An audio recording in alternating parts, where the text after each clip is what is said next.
Të nderuar shikues, përshëndetje, jeni me edicionin e lajmeve të orës 9. Në margjinat e samitit të 12 të procesit të Berlinit, i cili u mbaj dje në Londër, kryeministri në detyrë Albin Kurti është takuar me kryeministrin e Mbretërisë së Bashkuar Starmer.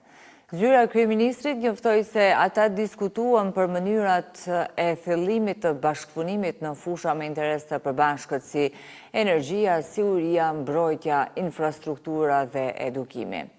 Kurti falenderoi Mbretërinë e Bashkuar për lajmin se forcat e armatosura të Britanisë do të vazhdojnë mbështetjen për misionin paqëruajtës të udhëhequr nga NATO në Kosovë KFOR për të paktën edhe 3 vjet. Gjithashtu, Kurti përmendi thirrjen në seancën e OKB-s për njohjen e Kosovës nga shtetet anëtare dhe për dorëzimin e terroristit Radojčić nga ana e Serbisë, i cili vijon të mbetet i lirë pas sulmit terrorist në Banjsk, duke përbërë rrezik për sigurinë, thuhet në njoftim.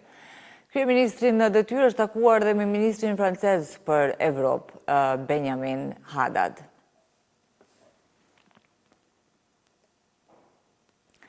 E ndërkohë në samitin e djeshëm që u mbajt në Londër, ku mblodhen liderët e Ballkanit Perëndimor, u fol për forcimin e bashkëpunimit politik, ekonomik dhe infrastrukturor, si dhe për përshpejtimin e integrimit evropian të vendeve të Ballkanit.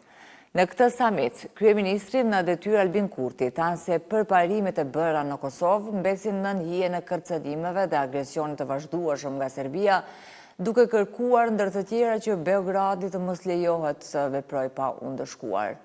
Ai ritheksoi se prioriteti i Kosovës është anëtarësimi në Bashkimin Evropian dhe në NATO.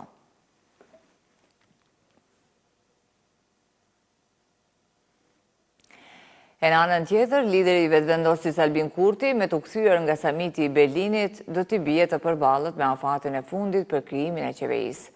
Deri më datën 26 tetor, Kurti ka afat të formojë qeverinë e re të vendit dhe rrjedhimisht ta dërgojë në Kuvendin e Kosovës propozimin e tij për kabinetin qeveritar, i cili duhet të marrë së paku 61 vota nga 120 deputetët e Kuvendit. Ani pse deri tash Kurti edhe anëtarët e tij të partisë kanë deklaruar pa ndërprerje se i kanë votat për qeverinë, ka qenë vetë kryeministri në detyrë, i cili së fundmi nuk e mohoi se mund të dështojë në krijimin e kësaj qeverie, duke theksuar se duket se alternativë janë zgjedhjet.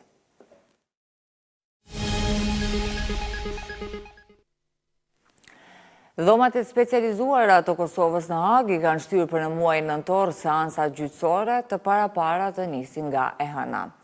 Sipas zëdhënësës së speciales Angela Grip, anulimi i seansave nga data 27 deri më datën 30 nëntor është bërë për arsye praktike logjistike. Seansa e radhës është caktuar për datën 3 nëntor. Gjatë muajit nëntor në gjykat pritet të vijë dëshmitari i 5 i mbrojtjes së Thaçit. Derisa në shenjë kundërshtimi me gjykatën dhe procesin, pas 2 protestave në Prishtinë, një në Hag dhe një tjetër në Tiranë, është paralajmëruar se protesta e radhës do të mbahet në një kryeqendër evropiane. Në vendet e Bashkimit Evropian, ku jetojnë shqiptarët, po vazhdon promovimi i librit të autorit Nusret Plana, që dokumenton dhunën dhe terrorin shtetëror serb mbi fëmijët shqiptar gjatë periudhës 1981-1999 në Kosovë. Gjatë promovimit në Augsburg të Gjermanisë, u theksua rëndësia e kësaj vepre si dëshmi e fuqishme historike, ndërsa u kujtua se vrasja e fëmijëve mbetet një gjurmë e paharruar në historinë kombëtare dhe shtetërore të Kosovës.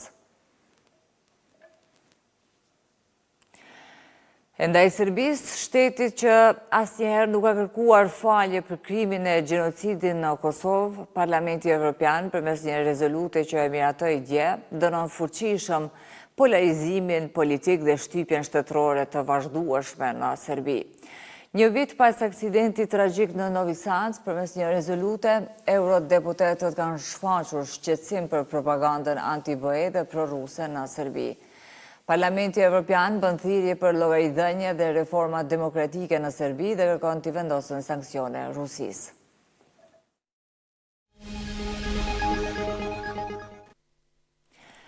Vetëm një ditë pasi takimit Trump-Putin u shty për një kohë të pacaktuar, Rusia kreu stërvitje bërthamore. Rusia njoftoi të mërkurën se kishte kryer një stërvitje të madhe që përfshinte armë bërthamore një ditë pasi Shtetet e Bashkuara njoftuan një shtyrje të planeve për një samit të dytë mes presidentëve Vladimir Putin dhe Donald Trump. Kremlini publikoi një video që tregon generalin Valeri Gerasimov, kreu në shtabit të përgjithshëm, duke i raportuar Putinit mbi stërvitjet. Ato përfshinin edhe lëshime praktike të raketave balistike ndërkontinentale, të cilat janë të afta të godasin Shtetet e Bashkuara. Sipas Kremlinit, gjatë stërvitjes u kryen lansime të raketave balistike ndërkontinentale dhe atyre kryqëzore të lëshuara nga ajri. Në momente kyçe të luftës në Ukrainë, Putin ka lëshuar shpesh mesazhe për fuqinë bërthamore të Rusisë si një sinjal paralajmërues për Kievin dhe aleatët e saj në perëndim. NATO gjithashtu ka kryer ushtrime parandaluese bërthamore këtë muaj.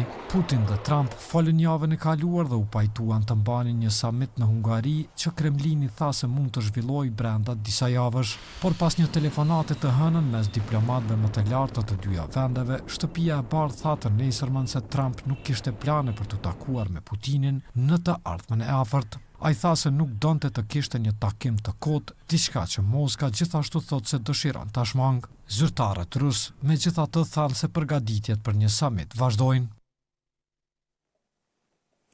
Të nderuar shikues, kaq për këtë edicion të lajmeve, bashkëtakohemi në edicionin orës 11 me informacionet më të reja. Faleminderit për vëmendje, miru pafshim.